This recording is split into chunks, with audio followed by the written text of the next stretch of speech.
Assalamualaikum warahmatullahi wabarakatuh. Bismillahirrahmanirrahim.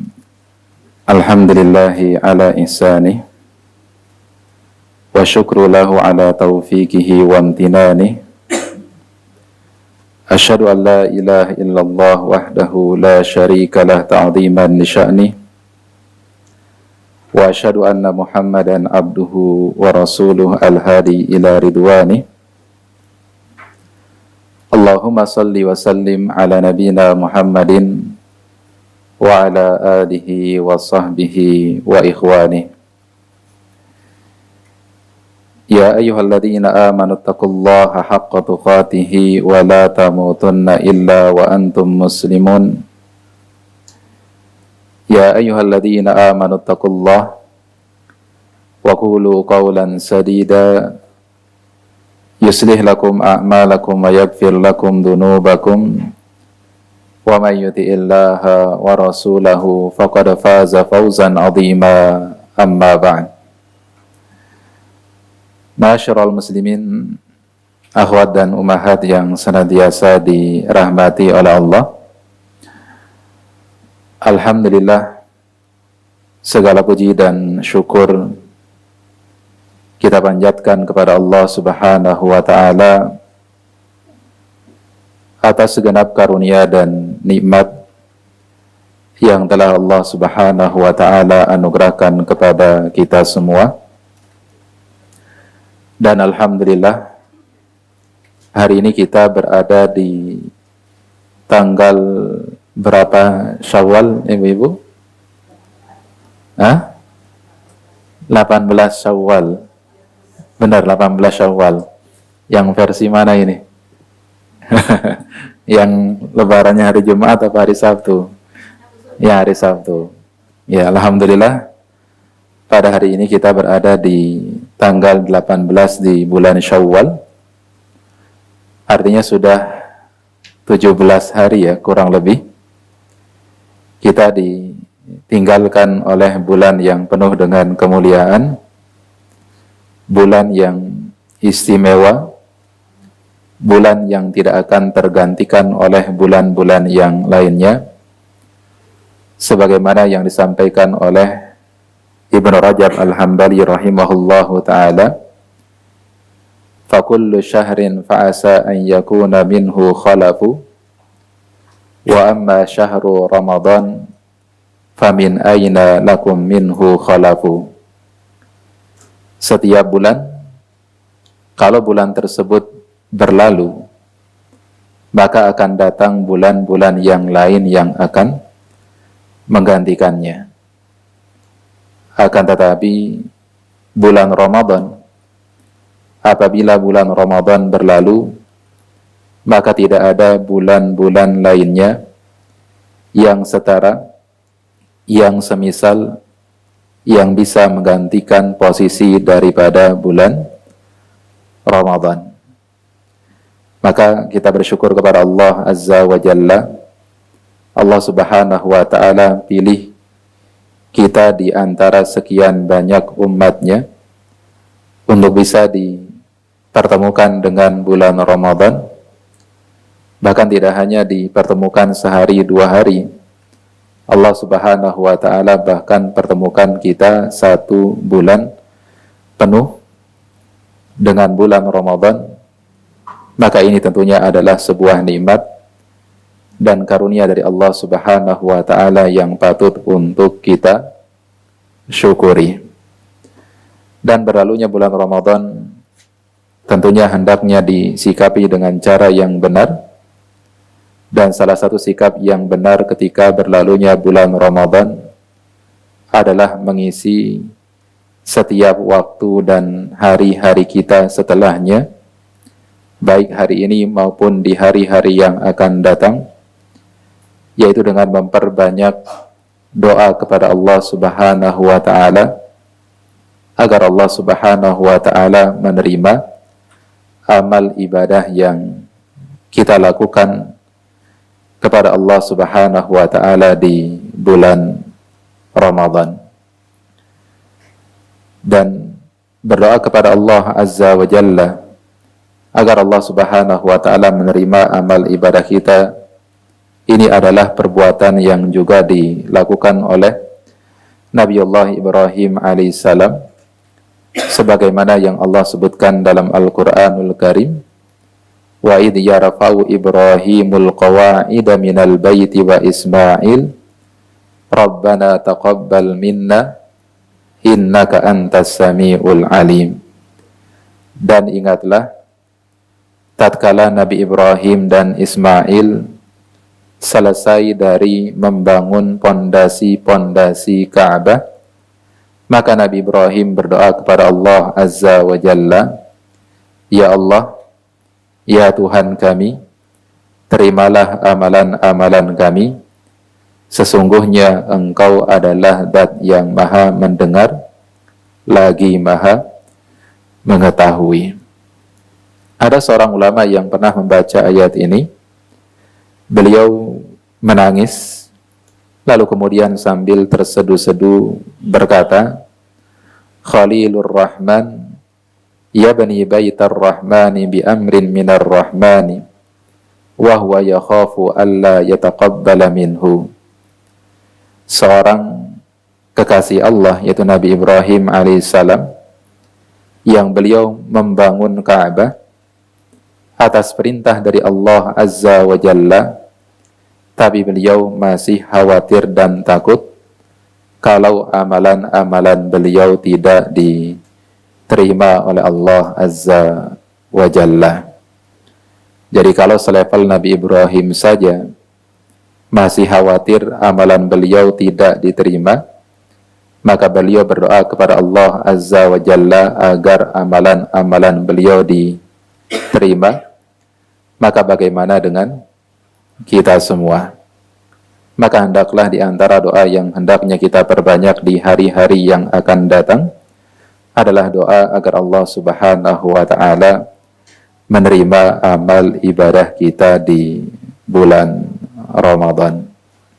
Dan inilah yang dilakukan oleh para sahabat-sahabat Nabi Sallallahu Alaihi Wasallam, sebagaimana yang disampaikan oleh Mu'alla bin Fadl rahimahullahu ta'ala. Beliau mengatakan, kanu yada'una Allah ta'ala sittata ashhurin an yuballighahum Ramadan wa yada'unahu sittata ashhurin an yataqabbala minhum. Dahulu para sahabat-sahabat Nabi Sallallahu Alaihi Wasallam 6 bulan sebelum datangnya bulan Ramadan, maka mereka berdoa kepada Allah Azza wa Jalla agar Allah Subhanahu wa Ta'ala pertemukan mereka dengan bulan Ramadan. Dan begitu bulan Ramadan selesai, maka 6 bulan berturut-turut setelahnya mereka tidak pernah berhenti meminta dan berdoa kepada Allah Azza wa Jalla agar Allah Subhanahu wa Ta'ala menerima amal ibadah mereka di bulan Ramadan. Maka oleh karena itu di pertemuan awal ini kami sampaikan taqabbalallahu minna wa minkum. Semoga Allah Subhanahu wa Ta'ala menerima amal ibadah kami dan juga amal ibadah kalian. Ma'asyiral muslimin, akhwat dan ummahat yang senantiasa dirahmati oleh Allah. Insyaallah pada kesempatan pagi hari ini kita akan membahas sebuah tema, yaitu berkaitan tentang meraih hidup yang berkah. Ya, meraih keberkahan hidup. Berkah ini adalah kalimat atau kata yang sering sekali kita dengar. Bahkan mungkin ini adalah kalimat yang sering kita keluarkan dari lisan kita untuk kemudian kita mendoakan saudara-saudara kita agar diberikan keberkahan. Seperti misalkan kadang-kadang kita mengucapkan kepada saudara kita barakallahu fik atau barakallahu fikum, semoga Allah Subhanahu wa Ta'ala senantiasa memberkahimu. Begitu pula pada saat kemudian kita menghadiri acara walimah misalkan, Maka di antara doa yang kita panjatkan kepada para pengantin adalah mengucapkan barakallahu laka wa baraka alaika wa jama'a bainakuma fi khairin. Semoga Allah Subhanahu wa taala senantiasa memberkahimu baik dalam keadaan senang maupun dalam keadaan susah, dan semoga Allah Subhanahu wa taala mengumpulkan kalian berdua di atas kebaikan. Jadi kalimat berkah ini adalah kalimat yang senantiasa kita ucapkan. Seringkali kita ucapkan dalam berbagai kesempatan. Namun tentunya hanya sedikit di antara kita yang paham apa makna daripada keberkahan. Apa makna keberkahan, ibu-ibu? Ada yang tahu makna daripada keberkahan? Ya, apa? Sehat. Kenapa? Bertambahnya kebaikan, Masya Allah. Salah satu di antara hal yang disampaikan oleh para ulama, di antaranya oleh Syekh Muhammad bin Shalih Al-Utsaimin, ketika mereka memaknai apa yang dimaksudkan dengan al-barakah, maka kata beliau yang dimaksudkan dengan al-barakah adalah al-khairu al-kathiru at-thabit. Yang namanya keberkahan itu adalah kebaikan yang banyak dan senantiasa menetap atau langgeng. Ya, saya ulangi. Yang dimaksudkan dengan keberkahan adalah kebaikan yang banyak dan senantiasa langgeng. Karena lafal daripada barokah itu diambil dari kata al-birkah. Birkah itu dalam bahasa Arab artinya kolam renang, ibu-ibu. Ya, tahu kolam renang? Yang namanya kolam renang itu biasanya airnya pasti banyak, yang pertama. Dan yang kedua adalah sifat airnya, sifat airnya adalah menetap, tidak berkurang, tidak juga bertambah, kecuali kalau kita yang mengurangi atau menambahkan airnya. Maka begitu pula dengan yang namanya al-barakah. Yang dimaksudkan dengan al-barakah adalah kebaikan yang senantiasa langgeng dan jumlahnya banyak. Dan kita dapati bahwasanya Allah Subhanahu wa taala seringkali memberikan sifat keberkahan pada sebagian waktu dan sebagian tempat. Seperti misalkan ketika Allah Subhanahu wa taala memberikan label keberkahan pada Al-Masjidil Haram. Allah Subhanahu wa taala berfirman, "Inna awwala baitin wudi'a lin-nasi lalladzi bi Bakkata mubarakan." Sesungguhnya rumah yang pertama kali yang dibangun oleh Allah Subhanahu wa taala sebagai pusat peribadatan umat manusia adalah sebuah rumah yang terletak di kota Mekah, yang rumah tersebut adalah rumah yang penuh dengan keberkahan. Kenapa Masjidil Haram disebut sebagai tempat yang penuh dengan keberkahan? Karena Masjidil Haram adalah masjid yang istimewa, yang nilai kebaikannya banyak, yang nilai kebaikannya berbeda dibandingkan dengan masjid-masjid yang lainnya. Di mana nilai seseorang yang sholat di Masjidil Haram itu setara dengan 100.000 kali sholat di masjid selain daripada Masjid Nabawi dan juga Masjidil Aqsa. Begitu pula misalkan ketika Allah Subhanahu wa taala menyebutkan bahwasanya malam Lailatul Qadar sebagai malam yang penuh dengan keberkahan. Ini Allah Subhanahu wa taala sebutkan dalam surah Ad-Dukhan ayat yang ke-3. Allah Subhanahu wa taala berfirman, "Inna anzalnahu fi lailatin mubarakah." Sesungguhnya kami telah menurunkan Al-Qur'anul Karim di malam yang penuh dengan keberkahan. Kenapa disebut malam Lailatul Qadar dengan malam yang penuh dengan keberkahan? Karena di malam tersebut memiliki kebaikan yang sangat-sangat banyak sekali. Yaitu seseorang yang beribadah di malam tersebut, maka pahala ibadahnya setara dengan ibadah selama berapa? Selama 1000 bulan.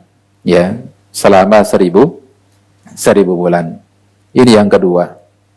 Kemudian yang ketiga, ketika Allah Subhanahu wa taala misalkan menyebutkan Al-Qur'anul Karim sebagai kitab yang penuh dengan keberkahan. Ini ada dalam surah Shad ayat yang ke-29. Ya, surah Shad ayat 29. Allah Subhanahu wa taala berfirman, "Kitabun anzalnahu ilaika mubarakun liyadabbaru ayatihi wa liyatadzakkara ulul albab." Inilah kitab yang Allah Subhanahu wa taala turunkan kepadamu, kepada Nabi Muhammad sallallahu alaihi wasallam, yang mana kitab tersebut adalah kitab yang penuh dengan keberkahan. Surat Shad ayat 29. Ketemu Ibu? Iya. Bisa dibaca terjemahannya? Salah satu aja. Kitabun anzalnahu. Nggak apa-apa, nggak usah, nggak apa-apa.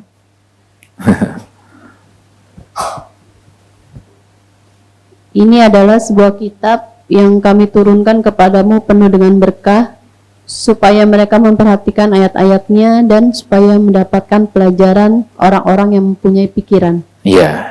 Di situ Allah katakan ini adalah kitab yang kami turunkan kepadamu, dan kitab tersebut adalah kitab yang penuh dengan keberkahan. Kenapa Allah Subhanahu wa taala sebutkan Al-Qur'an sebagai kitab yang penuh dengan keberkahan? Karena banyaknya kebaikan di dalam Al-Qur'an, Al-Qur'anul Karim. Apa saja kebaikan-kebaikan yang ada dalam Al-Qur'anul Karim? Al-Qur'an bisa menjadi obat sekaligus penyembuh bagi segala jenis penyakit. Baik itu penyakit fisik maupun penyakit psikis. Baik penyakit fisik maupun penyakit psikis. Lalu kemudian Allah Subhanahu wa taala menjanjikan pahala yang besar bagi orang-orang yang membaca Al-Qur'anul Karim, di mana satu huruf daripada ketika seseorang membaca Al-Qur'anul Karim, maka Allah Subhanahu wa taala akan lipat gandakan pahalanya berapa kali lipat? 10 kali lipat. Bahkan Rasul sallallahu alaihi wasallam menjanjikan orang yang pandai membaca Al-Qur'an, maka dia akan dibersamai oleh para malaikat. Nabi sallallahu alaihi wasallam bersabda, "Al-mahiru bil Qur'ani ma'as safaratil qiramil bararah. Alladhi yaqra'ul Qur'an wa huwa mahirun bihi ma'as safaratil qiramil bararah." Bahwasanya seseorang yang membaca Al-Qur'an dan dia lancar dan pandai membaca Al-Qur'anul Karim, maka Allah Subhanahu wa taala akan bersamai dia dengan para malaikat yang mulia. Begitu pula di antara kebaikan yang ada di dalam Al-Qur'anul Karim, bahwasanya Allah Subhanahu wa taala akan menjadikan Al-Qur'anul Karim kelak bisa memberikan syafaat bagi siapa? Bagi orang-orang yang membacanya. Nabi sallallahu alaihi wasallam bersabda, "Iqra'ul Qur'an fa innahu ya'ti yaumal qiyamati syafi'an li ashabihi." Dan bacalah kalian Al-Qur'anul Karim, karena sesungguhnya nanti Al-Qur'an akan datang pada hari kiamat untuk memberikan syafaat, untuk menyelamatkan orang-orang yang membaca Al-Qur'an. Bahkan Nabi sallallahu alaihi wasallam menjanjikan semakin seseorang itu memperbanyak membaca Al-Qur'an, maka semakin tinggi kedudukannya nanti di surga Allah Azza wa Jalla. Iqra warattil wartaqi, dan bacalah Al-Qur'anul Karim, lalu kemudian bacalah dengan tartil, karena sesungguhnya tempat kamu di surga adalah sesuai dengan akhir ayat yang kamu baca. Nah, jadi di sini Allah Subhanahu wa taala sekali lagi memberikan sifat pada Al-Qur'an sebagai kitab yang penuh dengan keberkahan dikarenakan banyaknya kebaikan yang ada di dalam Al-Qur'an. Begitu pula kemudian Rasul sallallahu alaihi wasallam juga memberikan sifat dengan keberkahan kepada bulan Ramadan. Ya, salah satu tagline daripada bulan Ramadan itu adalah Ramadan apa, Bu? Ramadan Mubarak. Ya, Ramadan Mubarak, yaitu Ramadan yang penuh dengan keberkahan. Nabi sallallahu alaihi wasallam sendiri yang menyampaikan hal tersebut kepada para sahabatnya, qad ja'akum Ramadan syahrun mubarakun. Telah datang kepada kalian bulan Ramadan, yaitu bulan yang penuh dengan keberkahan. Kenapa bulan Ramadan disebut dengan bulan yang penuh dengan keberkahan? Karena banyaknya kebaikan yang ada pada bulan Ramadan. Apa saja kebaikan-kebaikan yang ada pada bulan Ramadan? Bahwasanya Allah menjanjikan pengampunan bagi orang-orang yang berpuasa di bulan Ramadan dan menjanjikan pengampunan bagi orang-orang yang melakukan salat malam di bulan Ramadan. Man shoma Ramadhana imanan wa ihtisaban ghufira lahu ma taqaddama min dhanbi. Wa man qama Ramadhana imanan wa ihtisaban ghufira lahu ma taqaddama min dhanbi. Barang siapa yang berpuasa di bulan Ramadan dengan penuh keimanan dan mengharapkan pahala di sisi Allah Azza wa Jalla, maka Allah Subhanahu wa taala akan mengampuni dosa-dosanya yang telah lalu.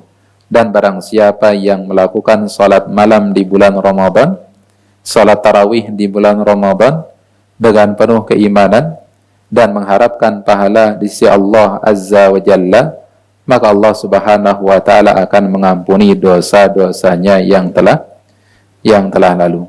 Apalagi keistimewaan daripada bulan Ramadan yang lainnya, bahwasanya Allah Subhanahu wa taala menjanjikan pembebasan dari siksa api neraka, dan itu terjadi di setiap malam-malam bulan Ramadan. Dan itu hanya terjadi di setiap malam-malam bulan Ramadan. Walillahi utaqa'u minan nari wa dzalika fi kulli lailatin. Dan Allah Subhanahu wa taala memiliki hamba-hamba yang dipilih oleh Allah Azza wa Jalla agar mereka dibebaskan dari siksa api neraka, dan itu terjadi di setiap malam bulan Ramadan. Di setiap malam bulan Ramadan. Apalagi, Bu, kebaikan daripada bulan Ramadan? Bahwasanya di bulan Ramadan ada apa? Ada malam Lailatul Qadar dan kebaikan-kebaikan yang lainnya. Ya, jadi sekali lagi ini untuk menegaskan makna daripada keberkahan, bahwasanya makna dari keberkahan itu adalah kebaikan yang banyak, bukan kebaikan yang sedikit, tapi kebaikan yang banyak dan senantiasa langgeng. Kebaikan tersebut adalah kebaikan yang menetap. Itu makna daripada keberkahan. Dan para ulama menjelaskan bahwasanya ada berbagai macam cara serta tips-tips yang bisa kita lakukan agar kemudian kita bisa meraih keberkahan di dalam hidup kita. Di antara tips-tipsnya kata para ulama adalah yang pertama, yaitu taqwallahi ta'ala. Bahwasanya kunci agar kemudian seseorang itu mendapatkan keberkahan hidup adalah agar senantiasa bertakwa kepada Allah Azza wa Jalla. Dan ini adalah kunci dasarnya. Kunci dasar untuk meraih keberkahan hidup adalah dengan iman dan takwa kepada Allah Azza wa Jalla. Hal ini sebagaimana yang difirmankan oleh Allah Subhanahu wa taala di dalam surah Al-A'raf ayat yang ke-66. Ya, silakan dibuka dan dibaca. Al-A'raf ayat 66. Silakan Ibu. Ya, Al-A'raf ayat 66.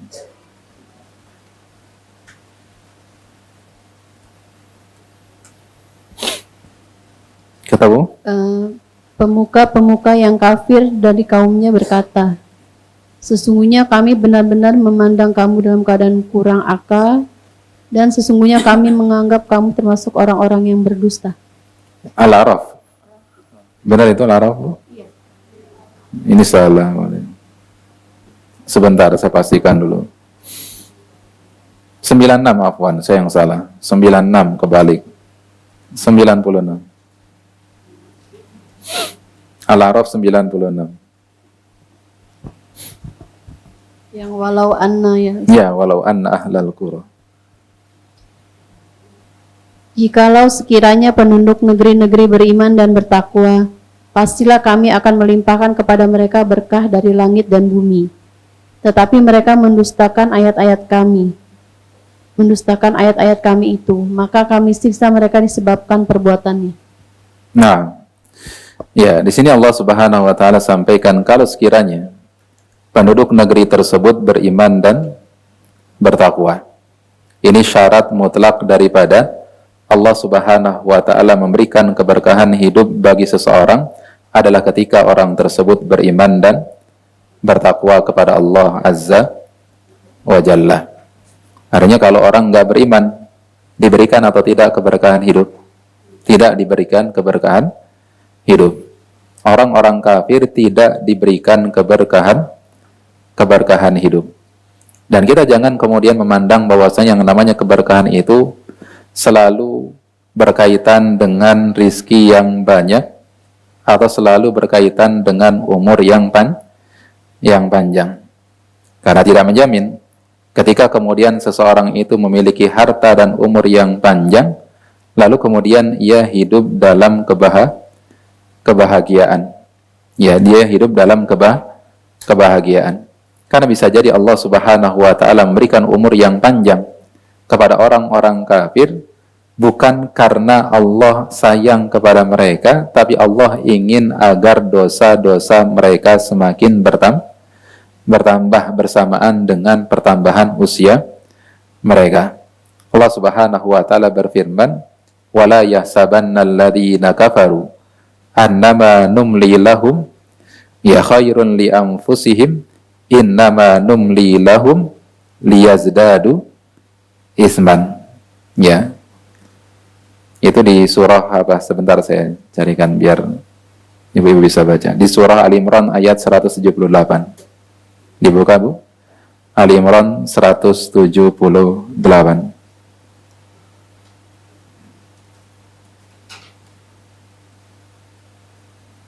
Sudah?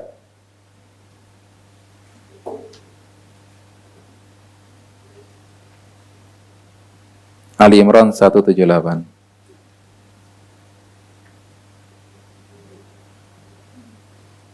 Ketemu Ibu? Silakan dibaca.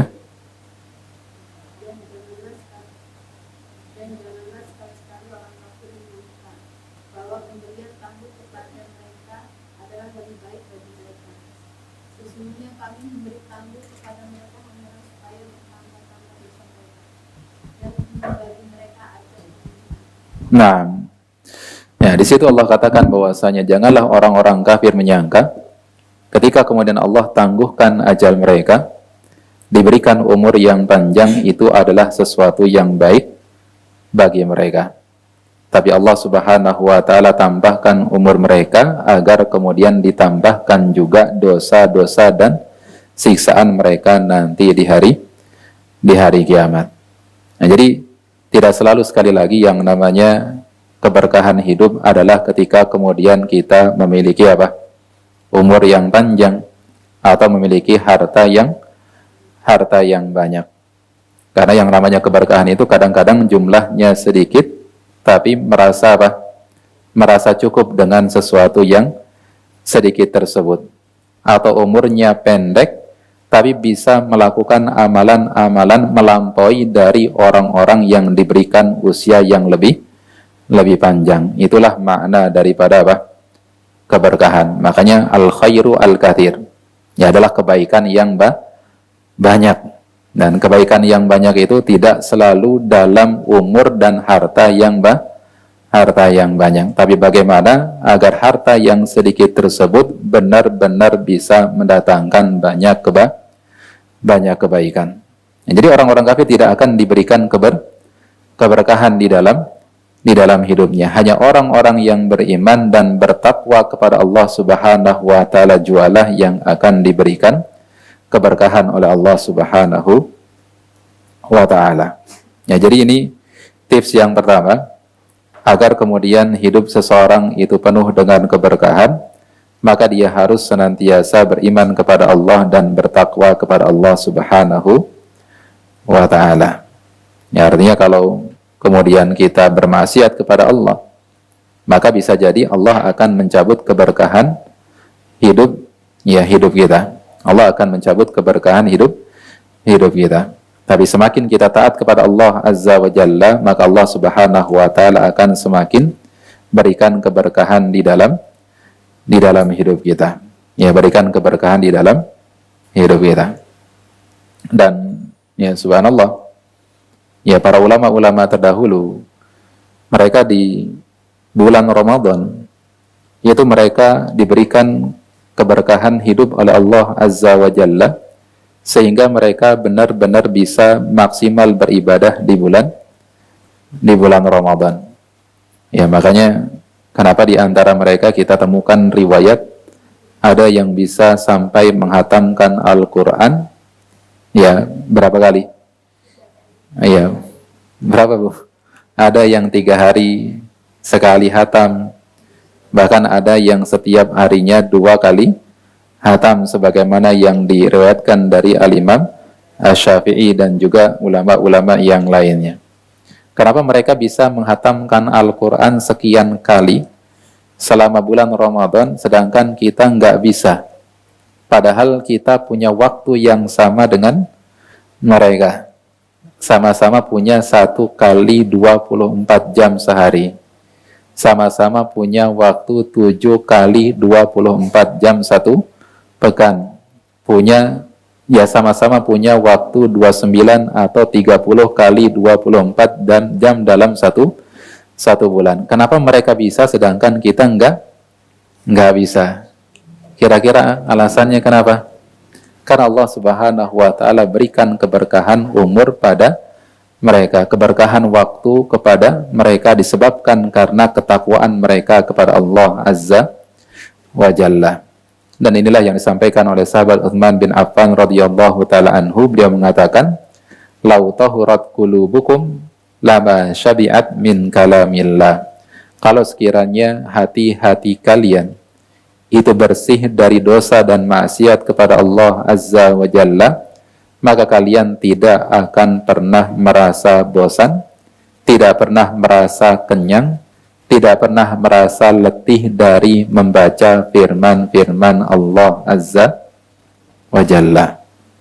Jadi yang membuat kita merasa berat untuk membaca Al-Quran itu bukan disebabkan karena kesibukan kita, bukan juga disebabkan karena kita nggak punya waktunya, tapi yang menjadikan kita berat untuk membaca Al-Quran adalah karena kita kurang bertakwa kepada Allah Azza wa Jalla, masih banyak melakukan perbuatan dosa dan maksiat kepada Allah Subhanahu wa ta'ala.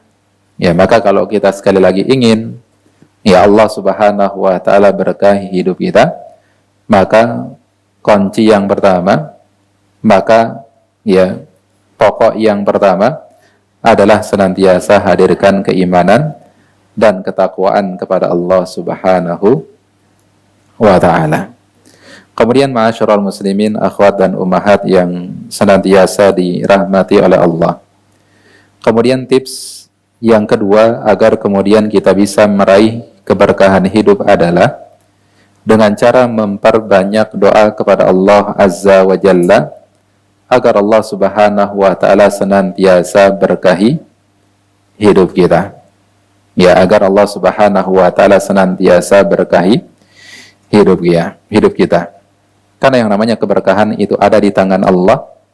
Ya, dan kita minta kepada Allah Subhanahu wa taala agar Allah Subhanahu wa taala berikan keberkahan hidup kepada kita. Sebagaimana Nabi sallallahu alaihi wasallam beliau pernah mendoakan Anas bin Malik radhiyallahu taala anhu dengan doa, Allahumma akthir malahu wa waladahu wa barik lahu fima a'taitahu. Ya Allah, berikanlah Anas bin Malik harta dan juga anak keturunan yang banyak. Tapi doanya jangan berhenti di situ. Doanya jangan selesai di situ. Ya, sebagian di antara kita ketika berdoa kepada Allah Azza wa Jalla, doanya selesai di situ. Ya Allah, berikanlah kepada saya harta yang banyak. Jangan selesai di situ. Maka doa Nabi SAW kepada Anas bin Malik nggak selesai di situ. Lalu kemudian Nabi SAW doakan wa barik lahu fima a'taitahu, dan berikanlah keberkahan pada setiap apa yang engkau berikan kepada Anas bin Malik. Jadikan anak-anak mereka sebagai anak-anak yang diberkati. Jadikan setiap harta yang engkau berikan kepada Anas bin Malik menjadi harta yang diberkahi. Maka berkat daripada doa Nabi Shallallahu Alaihi Wasallam ini disebutkan dalam sebuah riwayat, Anas bin Malik memiliki setidaknya 120 sekian anak keturunan. Ya, ada yang mengatakan 120 itu adalah anaknya, ada yang mengatakan anak plus cucunya. Ya, anak plus cucunya. Ya, 120 sekian. Dan karena keberkahan daripada doa Nabi Muhammad Sallallahu Alaihi Wasallam, maka banyak di antara keturunan-keturunan beliau menjadi seorang ulama besar.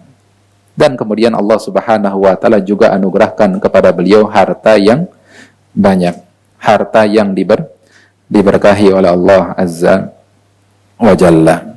Jadi kalau minta doa, jangan lupa doa keberkahan. Ya Allah, anugerahkanlah kepada saya harta yang banyak dan berkahilah harta saya. Ya, itu doanya seperti itu. Ya, doanya seperti itu. Kemudian juga sebagaimana doa Nabi Shallallahu Alaihi Wasallam kepada Ummu Sulaim dalam hadis yang cukup panjang. Ya, disebutkan bahwasanya suatu ketika anak daripada Ummu Sulaim dan suaminya yaitu Abu Talhah itu meninggal dunia dalam keadaan di mana Abu Talhah ketika itu sedang berada di luar kota. Lalu ketika kemudian putra daripada Abu Talhah dan juga Ummu Sulaim ini meninggal dunia, maka Ummu Sulaim meminta kepada Anas bin Malik termasuk kepada sahabat-sahabat yang lainnya untuk merahasiakan kematian anaknya agar tidak didengar oleh suaminya yaitu Abu Talhah. Maka benar saja ketika kemudian Abu Talhah sampai ke rumah, maka kemudian disambut oleh Ummu Sulaim, lalu kemudian disiapkan makan malam, lalu kemudian mereka pun makan malam setelahnya. Lalu setelah itu kemudian Ummu Sulaim berhias diri, lalu kemudian setelah itu beliau pun melayani suaminya.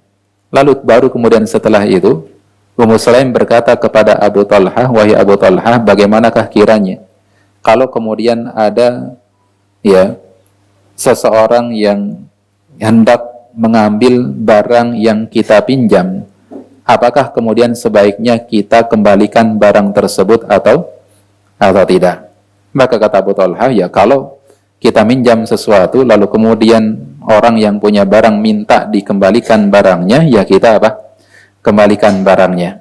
Lalu kemudian kata Ummu Sulaim, ketahuilah bahwasanya anak kita adalah titipan dari Allah Subhanahu wa taala dan anak kita telah diambil oleh pemiliknya yaitu Allah Subhanahu wa taala. Maka setelah mendengar anaknya meninggal dunia, maka Abu Talhah pun marah luar biasa.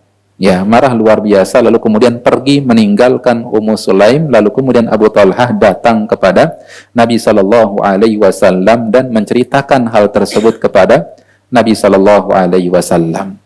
Lalu kemudian Nabi SAW mendoakan ya Ummu Sulaim dan Abu Talha dengan doa, Barakallahu lakuma fi ghabiri lailatikuma. Semoga Allah Subhanahu wa taala memberkahi kalian berdua terhadap apa yang terjadi di antara kalian malam hari ini. Maksudnya adalah Nabi SAW mendoakan hubungan suami istri yang terjadi di malam tersebut antara Ummu Sulaim dengan Abu Talha mudah-mudahan menjadi hubungan yang diberkahi, dan di antara bentuk keberkahan yang Allah berikan adalah Allah akan karuniakan apa? Anak. Dan benar saja. Ya, lalu kemudian tidak lama setelah itu Ummu Sulaim pun hamil. Lalu kemudian apa? Lalu kemudian ya melahirkan dan apa namanya putranya diberikan nama langsung oleh siapa? Oleh Rasulullah Sallallahu Alaihi Wasallam. Ya, jadi ini yang kedua. Ya, jadi kalau kita ingin mendapatkan keberkahan hidup, maka tips yang kedua adalah banyak-banyak meminta kepada Allah Azza wa Jalla. Ya, minta keberkahan kepada Allah Subhanahu wa Ta'ala. Ya, minta keberkahan kepada Allah Azza wa Jalla. Ya, seperti doa Nabi yang tadi kepada Anas bin Malik, mungkin redaksinya bisa diubah sedikit. Kalau mau pakai bahasa Arab, Allahumma akthir mali wa waladi. Ya Allah, perbanyaklah harta dan juga anak keturunanku. Wa barik li fima a'taitani. Betul. Wa barik li fima a'taitani. Hafal enggak, Bu? Allahumma akthir mali wa waladi. Wa barik li fima a'taitani. Mau ditulis ini, Bu? Tulis aja ya.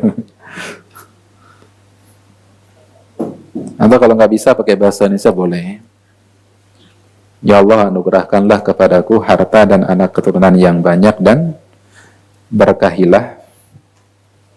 Ya.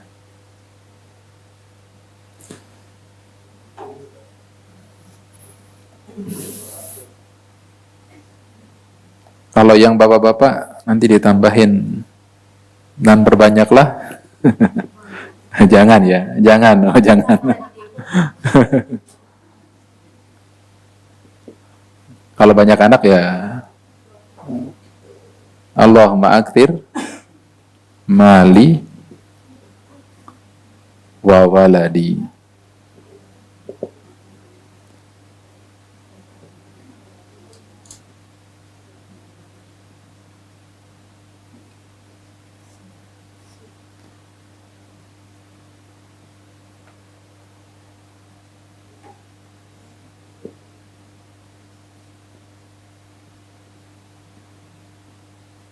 Wa barik li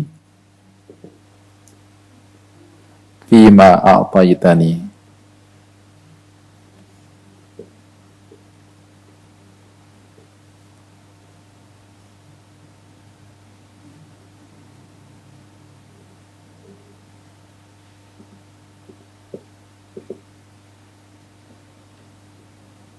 A'taitani.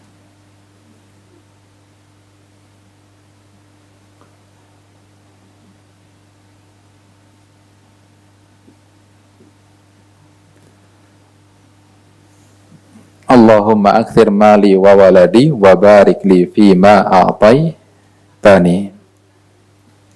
Ya Allah, terjemahannya ya.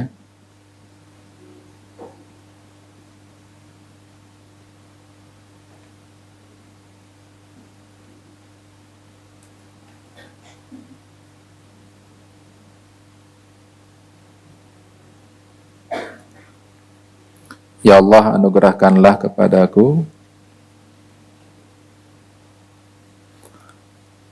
harta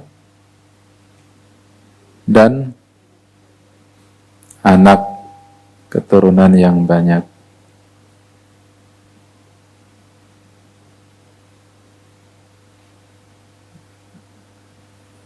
Sanggup ya insya Allah Bu punya anak yang banyak? Ya Allah, anugerahkanlah kepadaku harta dan anak keturunan yang banyak, dan berkahilah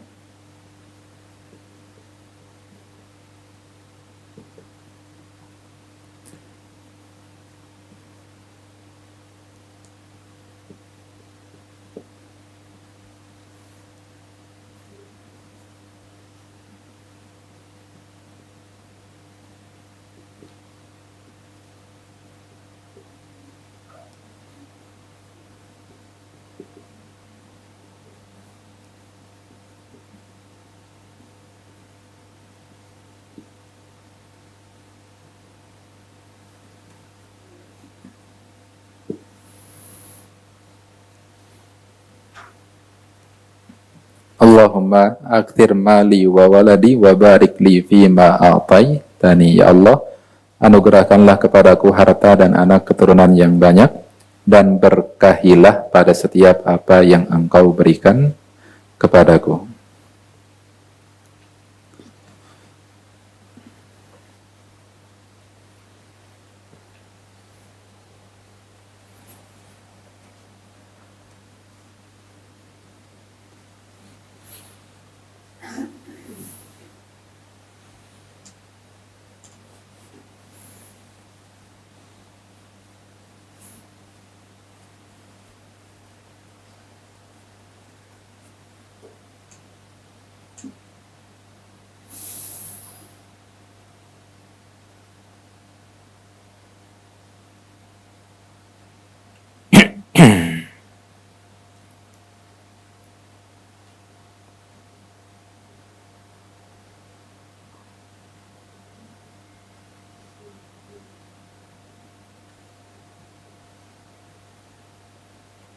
Sudah Ibu?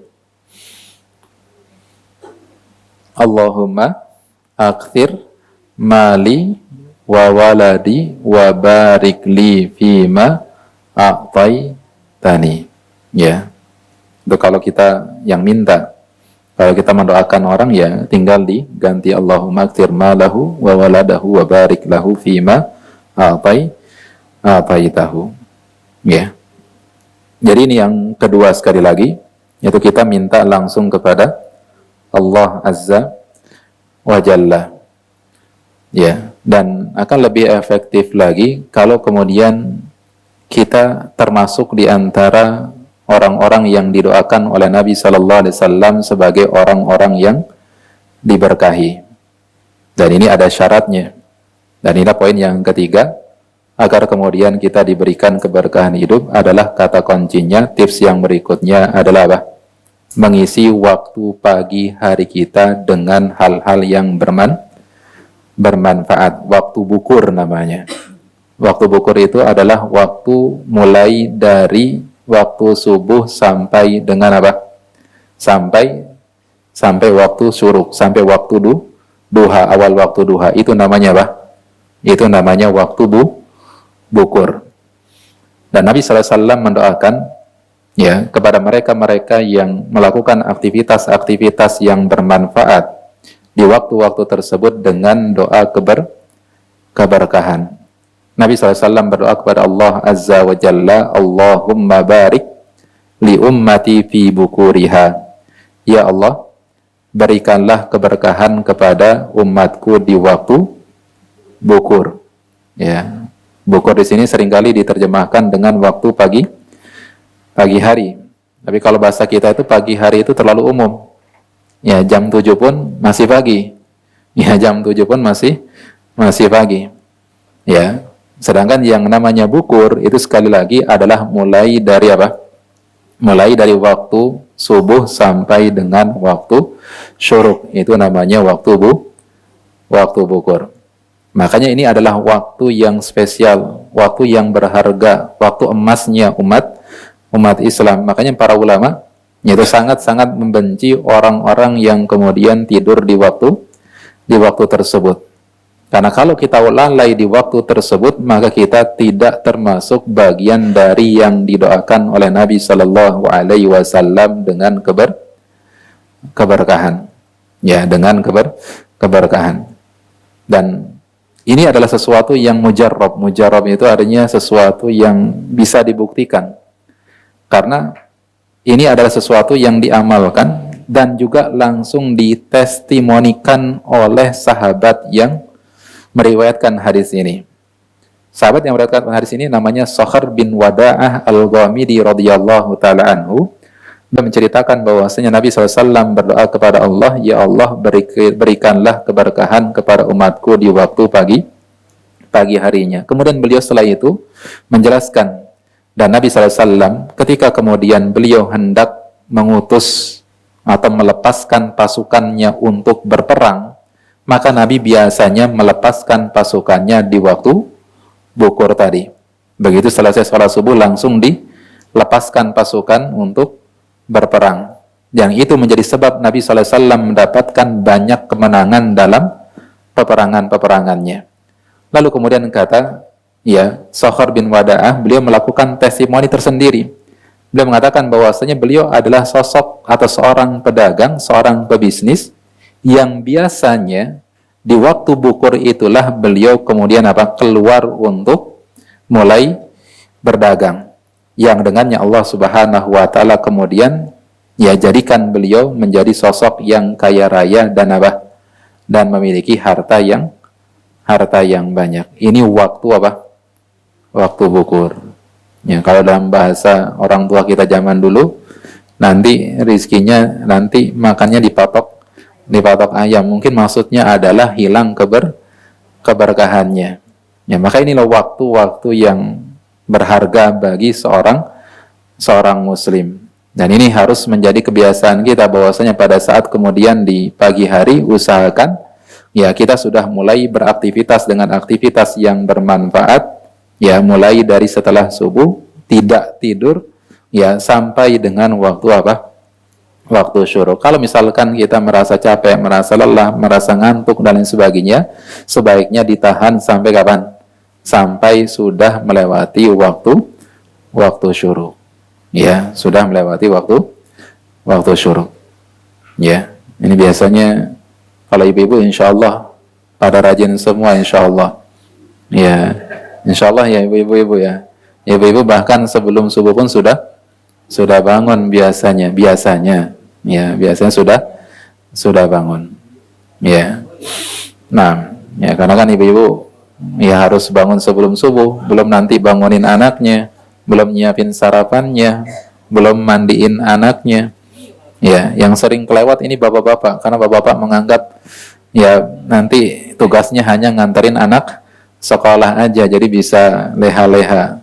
Ya, jadi ini ya kalau kita ingin mendapatkan keutamaan termasuk di antara orang-orang yang didoakan oleh Nabi SAW dengan keberkahan, maka hendaknya kita mulai waktu pagi hari kita dengan dengan hal-hal yang bermanfaat.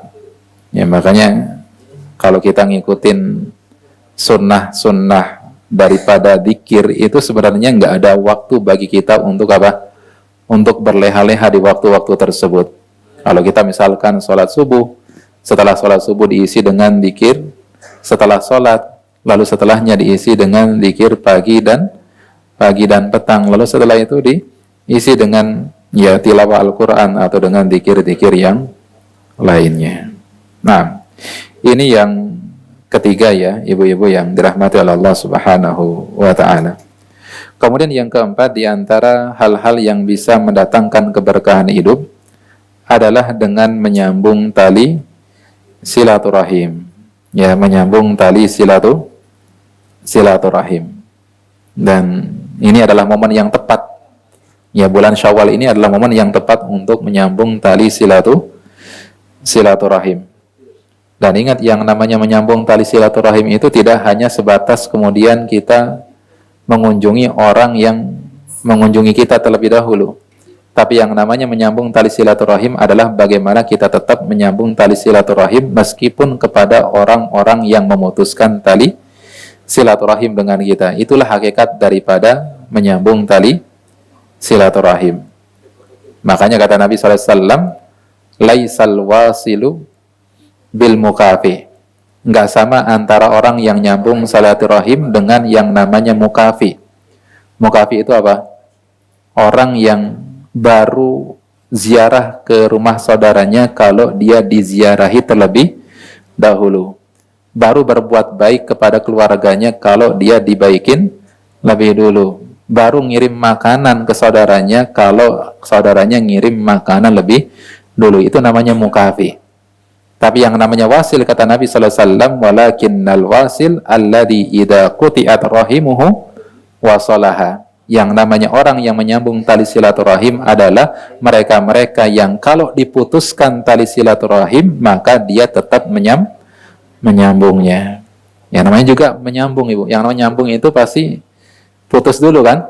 Putus baru disambung. Tapi kalau kemudian nggak putus gimana nyambungnya? Ini hakikat daripada menyambung tali silaturahim. Maka kita enggak ada alasan untuk kemudian kita tidak menyambung tali silaturahim meskipun kepada keluarga dan kerabat yang berbuat buruk kepada kita. Meskipun kepada kerabat dan keluarga yang memutuskan tali silaturahim dengan kita. Bahkan disebutkan dalam hadis Nabi sallallahu alaihi wasallam bahwasanya ketika ada seorang laki-laki Badui bertanya kepada Nabi sallallahu alaihi wasallam terkait tentang amalan-amalan apa saja yang bisa memasukkan dirinya ke dalam surga Allah Azza wa Jalla, maka Nabi sebutkan beberapa amalan. Salah satu amalan di antaranya adalah wal fai'u bidi ar-rahim ad-dhalim, yaitu ketika kemudian seseorang terus menyambung tali silaturahim meskipun kepada keluarganya yang zalim. Ya, meskipun kepada keluarganya yang zalim. Dan kita kan menyambung tali silaturahim itu bukan tujuannya agar kita dapat feedback dari siapa? Dari orang tersebut. Ya, karena kita tujuannya murni, kita nyambung tali silaturahim itu tujuannya adalah mengamalkan perintah Allah Azza wa Jalla. Allah yang perintahkan kita untuk tetap menyambung tali silaturahim. Ini sama seperti ketika kemudian Allah perintahkan kita untuk tetap berbakti kepada kedua orang tua meskipun orang tua kita adalah orang tua yang zalim. Ya, meskipun orang tua kita adalah orang tua yang zalim sekalipun, tetap Allah perintahkan bagi kita untuk berbakti kepada mereka. Begitu pula dengan keluarga kita, kerabat kita, meskipun mereka adalah orang yang zalim kepada kita, maka kita tetap diperintahkan untuk menyambung tali silaturahim, tetap menyambung tali silaturahim. Adapun perihal dia memutuskan tali silaturahim dengan kita, biarkan itu urusan dia dengan siapa? Dengan Allah Azza wa Jalla. Kita nggak ada urusan dengan hal tersebut. Yang jadi urusan kita adalah bagaimana agar kita mendapatkan banyak kebaikan dari amalan yang berupa menyambung tali silaturahim ini. Ya, karena Nabi SAW sebutkan dalam hadisnya, man ahabba ayyub satalahu fi rizkihi wa yunsa'alahu fi atharihi falyasil rahimah. Barang siapa yang ingin Allah Subhanahu wa ta'ala luaskan rizkinya dan panjangkan umurnya, tangguhkan ajalnya, maka hendaklah ia menyambung tali silaturahim. Ya, hendaklah dia menyambung tali silaturahim. Ya, meskipun memang ada khilaf di kalangan para ulama, apakah ditambahkan rizki dan ditambahkan umur di sini benar-benar ditambahkan nilainya, ataukah hanya ditambahkan keberkahannya? Ini khilaf di kalangan para ulama. Sebagian mengatakan bahwasanya benar-benar Allah akan tambahkan rizkinya dan tambahkan umurnya. Dan ini dalilnya adalah sebuah hadis yang diriwayatkan kalau tidak salah oleh Imam At-Tirmidzi dan disahihkan oleh sebagian para ulama, bahwasanya ketika Allah Subhanahu wa taala berbicara dengan Nabi Adam, lalu kemudian Nabi Adam punya permintaan kepada Allah, ya Allah, perlihatkanlah kepadaku para nabi-nabi yang berasal dari keturunanku setelahku. Lalu kemudian diperlihatkan nabi-nabi setelahnya. Lalu kemudian ada salah sosok nabi yang berwajah cerah sekali. Lalu kemudian Nabi Adam bertanya kepada Allah, siapakah laki-laki ini wahai Allah Azza wa Jalla? Maka kata Allah Subhanahu wa taala, ini adalah Nabiullah Hud alaihi salam. Lalu kemudian Nabi Adam bertanya, wahai Allah, berapakah umur hidup daripada Nabi Hud? Lalu kemudian Allah katakan bahwasanya dia memiliki umur hidup 40 tahun lamanya, 40 tahun lamanya. Lalu kemudian Nabi Adam bertanya kepada Allah Azza wa Jalla, kalau saya berapa umur hidup saya di dunia? Maka Allah katakan 1000 tahun. Lalu kemudian Nabi Adam berkata kepada Allah Azza wa Jalla, ya Allah, usia saya yang 1000 tahun itu 60 diantaranya tolong berikan kepada Nabi Hud tadi. 60 diantaranya tolong berikan kepada Nabi Hud. Maka diberikan 60 tersebut kepada siapa? Kepada Nabi Hud. Dan ketika kemudian Nabi Adam berumur 940 tahun, ketika akan dicabut nyawanya, beliau berkata kepada Allah Azza wa Jalla, "Ya Allah, bukankah saya masih punya usia 60 tahun lagi?" Nabi Adam lupa kalau 60-nya itu diberikan kepada siapa?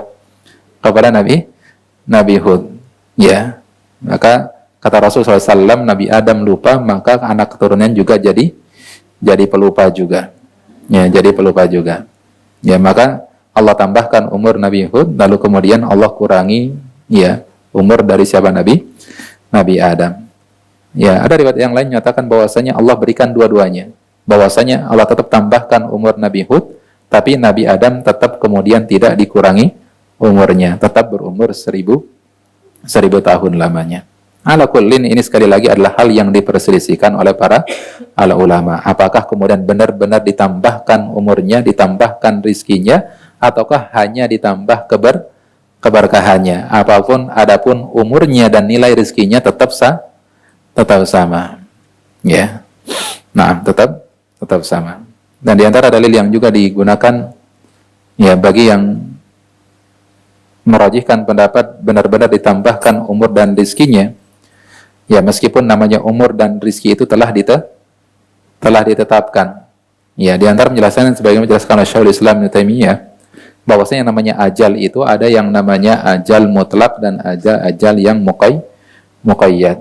Ajal mutlak itu adalah ajal yang sudah ditetapkan oleh Allah di Lauhil Mahfuz yang tidak akan bisa berubah dan tidak ada yang tahu kecuali Allah.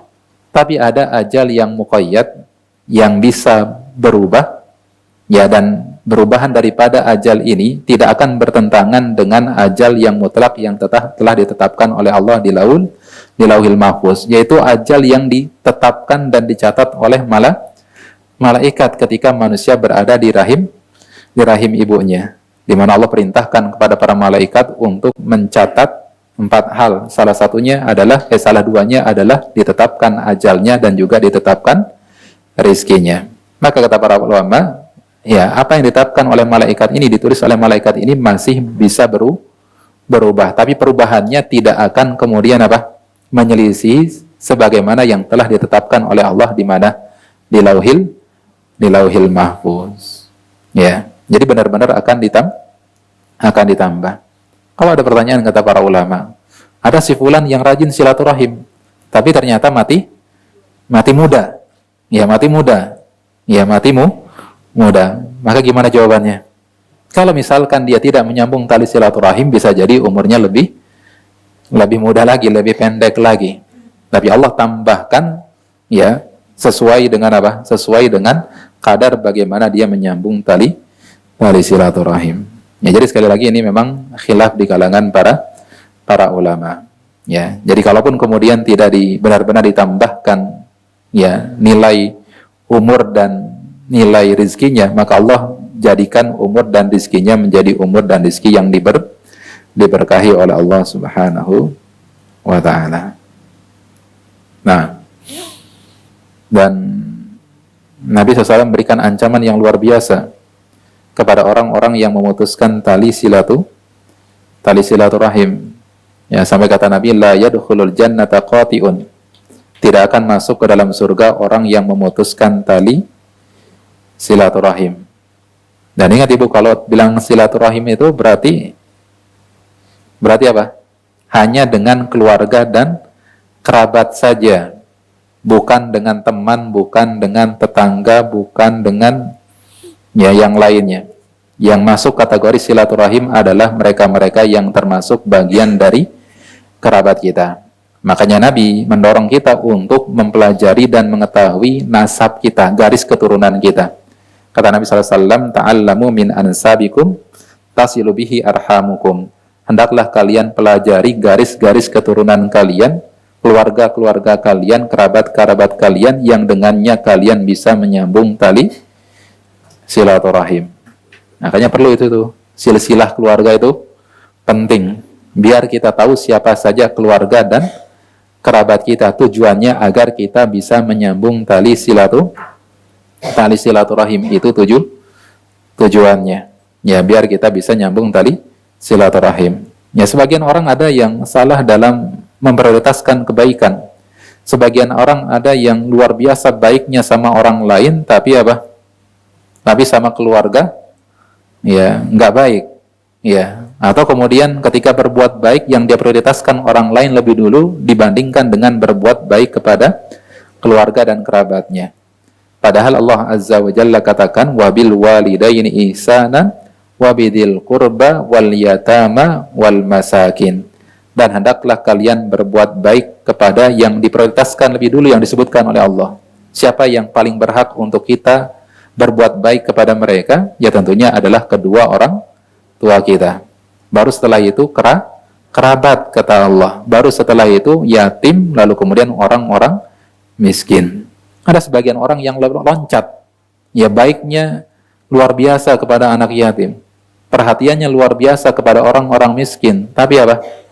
Tapi tidak memperhatikan kerabatnya. Maka ini salah prioritas. Jadi yang namanya silaturahim sekali lagi adalah ketika berkaitan dengan kerabat dan keluarga kita. Itulah yang dimaksudkan dengan silaturahim, dan itulah yang mendapatkan keutamaan sebagaimana yang disebutkan oleh Nabi Shallallahu Alaihi Wasallam. Maka nanti ibu-ibu kalau bikin undangan reuni, undangan pengajian, ya jangan pakai dalil yang tadi, ya dalam rangka untuk menyambung tali silaturahim, ya mengamalkan hadis Nabi SAW, barang siapa yang ini dan seterusnya, ini nggak tepat. Jadi di sini konteksnya adalah berkaitan dengan silaturahim dengan keluarga. Bukan berarti kemudian ketika kemudian kita silah ukhuwah dengan sesama itu nggak ada keutamaannya, ada keutamaannya, tapi punya keutamaan yang berbeda dibandingkan dengan keutamaan silaturahim. Nah, dan Allah juga sebutkan salah satu di antara ciri ya orang yang akan dimasukkan ke dalam surga Aden dalam surah apa itu? Ar-Ra'd, dalam surah Ar-Ra'd. Di situ Allah sebutkan Ar-Ra'd ayat 23 25 kalau tidak salah. Bisa dibuka sebentar.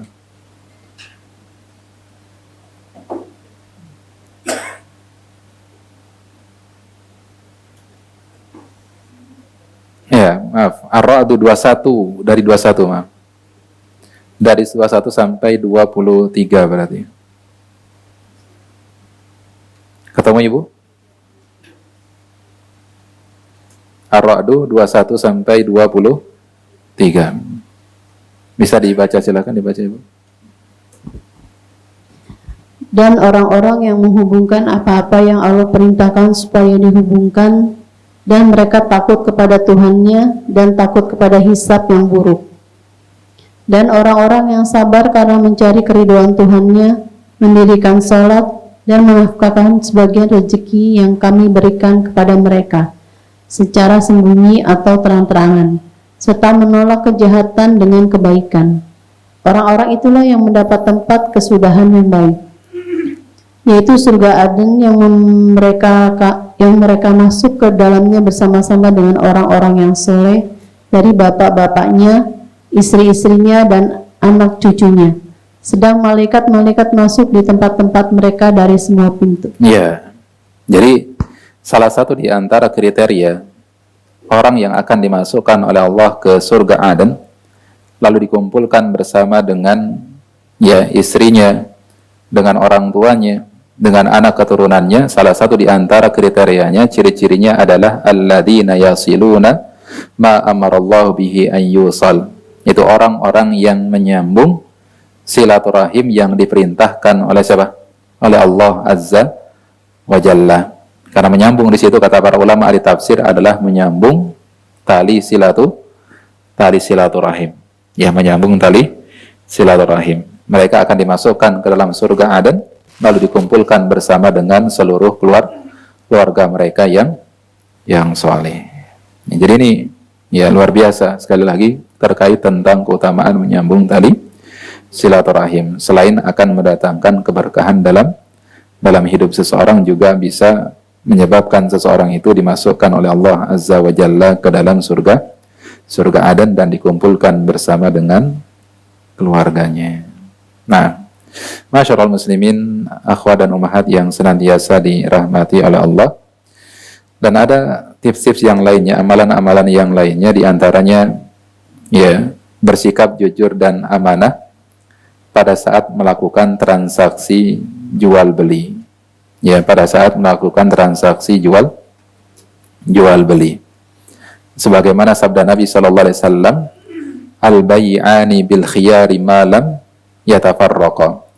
Bahwasanya baik pembeli dan penjual sama-sama memiliki ya opsi ya untuk membatalkan jual beli selama kemudian mereka dalam satu majelis, selama mereka belum berpisah.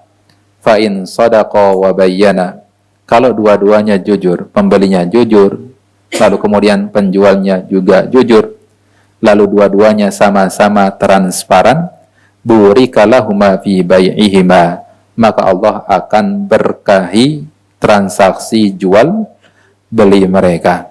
Wa in katama wa kadaba, tapi kalau kemudian dua-duanya berdusta dan tidak transparan, ada hal yang ditutup-tutupi pada barang yang dibeli atau barang yang dijual, muhiqat barakatu bai'ihima, maka Allah akan cabut keberkahan pada transaksi jual beli tersebut. Ya, pada transaksi jual beli tersebut. Ya, maka ya kejujuran, kalau kemudian sifat transparan, sifat amanah, ini adalah merupakan sebab di antara sebab seseorang itu mendapatkan keberkahan di dalam hidupnya.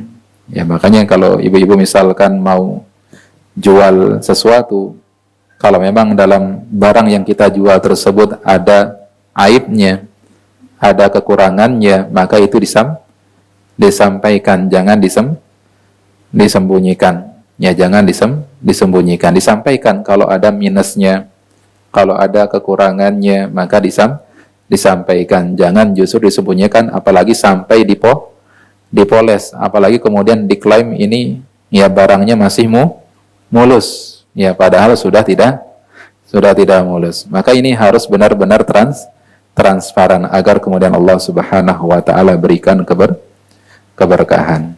Nah, baik ibu-ibu yang senantiasa dirahmati oleh Allah Subhanahu wa taala, ini yang bisa disampaikan pada kesempatan pagi hari ini. Barangkali ada pertanyaan, masih ada waktu 10 menitan lagi insyaallah.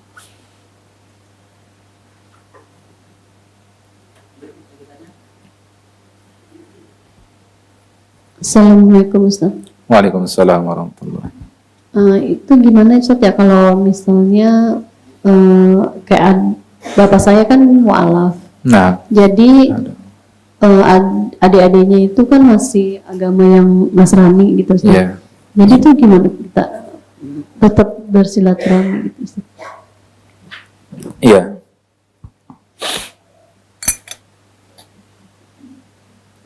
Nah, terkait tentang orang tua kita atau orang tua yang kafir dengan status anaknya sudah masuk ke dalam agama Islam, apakah tetap diperintahkan untuk berbakti kepada mereka?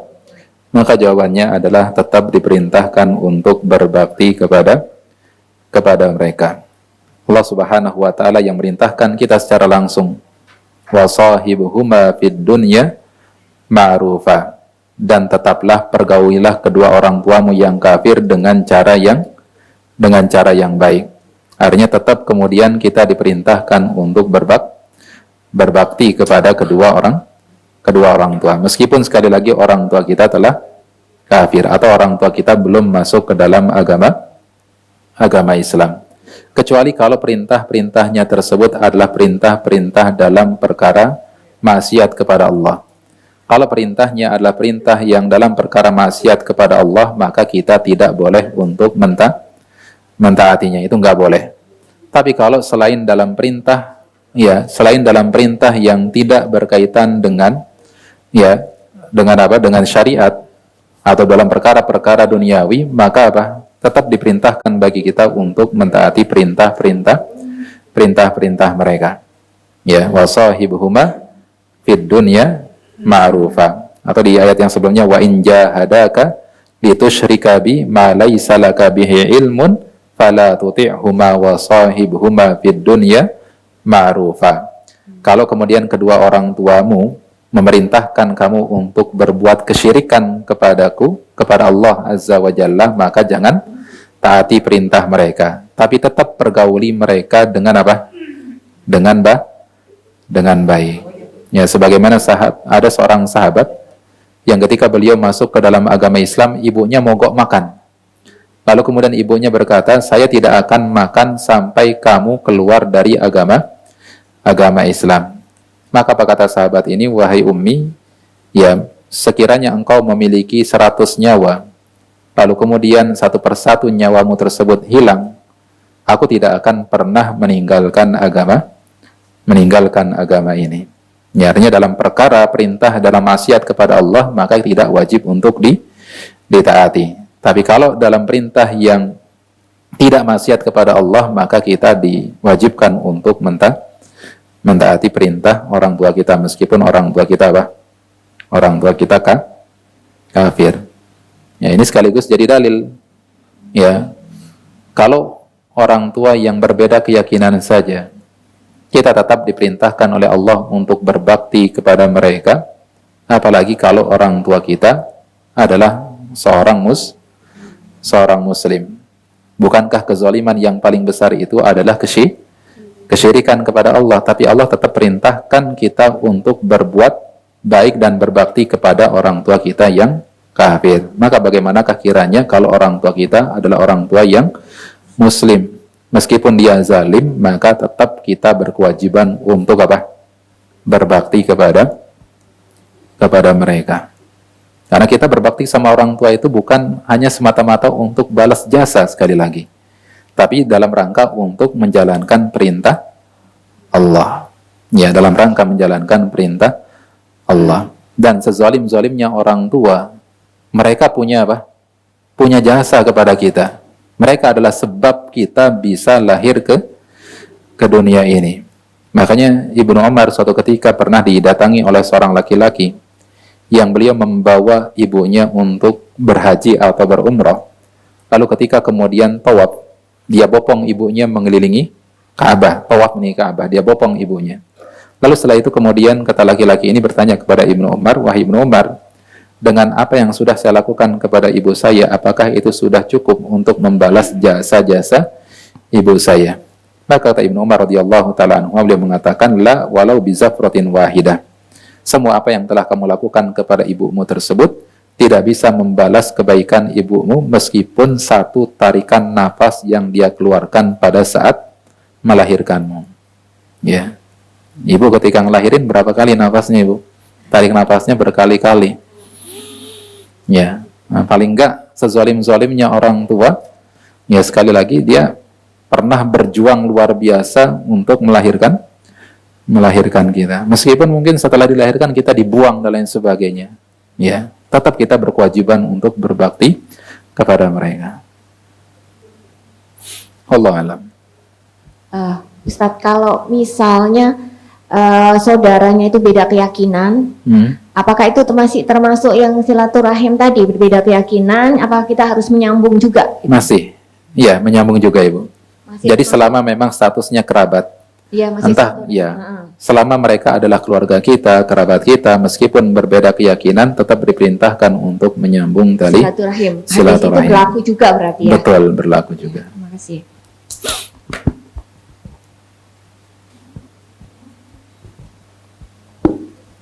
Karena berbuat baik kepada orang kafir itu tidak terlarang. Nah. Assalamualaikum Ustadz. Assalamualaikum warahmatullahi wabarakatuh. Ustadz, tapi kalau kita punya teman ya kerabat yang lain yang kafir gitu, tapi waktu dia datang gitu sama Made di kampung gitu ya, terus ke Jakarta, kita nyiapin makanan, nyiapin ininya gitu, boleh ya Ustadz? Boleh.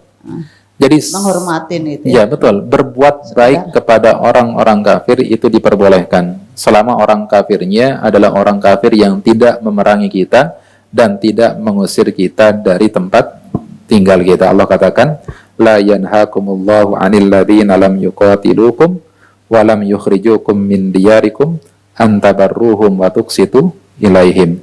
Allah tidak melarang kalian untuk berbuat baik dan berlaku adil kepada orang-orang kafir selama mereka adalah orang-orang yang tidak memerangi kalian dan tidak mengusir kalian dari tempat tinggal kalian. Jadi tetap dianjurkan untuk berbuat baik. Nabi SAW pun juga berbuat baik kepada siapa?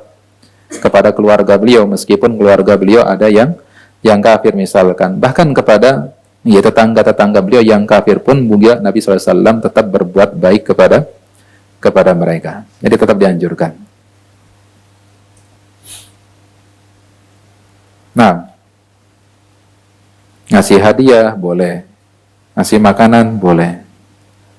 Ya, semua jenis dan bentuk kebaikan boleh kita berikan kepada orang kafir dengan catatan tadi, bukan orang kafir yang memerangi kita dan tidak mengusir kita dari tempat tinggal kita.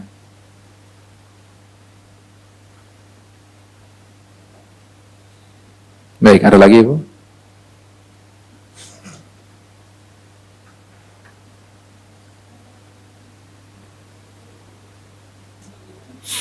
Baik, tidak ada. Baik, ini yang bisa disampaikan pada kesempatan pagi hari ini. Semoga bermanfaat bagi kita dan mohon maaf atas segala kekurangan. Yang benar yang dari Allah Azza wa Jalla dan yang salah berasal dari kejahilan diri saya sendiri dan juga dari syaitan. Fastaghfirullah li wa lakum. Subhanakallahumma wa bihamdika asyhadu an la ilaha illa anta astaghfiruka wa atubu ilaik. Wa sallallahu ala nabiyyina Muhammadin wa ala alihi wa sahbihi wa sallam. Walhamdulillahi rabbil alamin. Assalamualaikum warahmatullahi wabarakatuh. Dukung Al-Hujjah untuk punya tempat dakwah. Salurkan wakaf lahan melalui Bank Syariah Indonesia, nomor rekening 7796001377 atas nama Al-Hujjah Dakwah Islamiyah dengan memberikan kode 300 di belakangnya. Contoh, Rp 10.300.000, syukron, wa jazakumullah khair.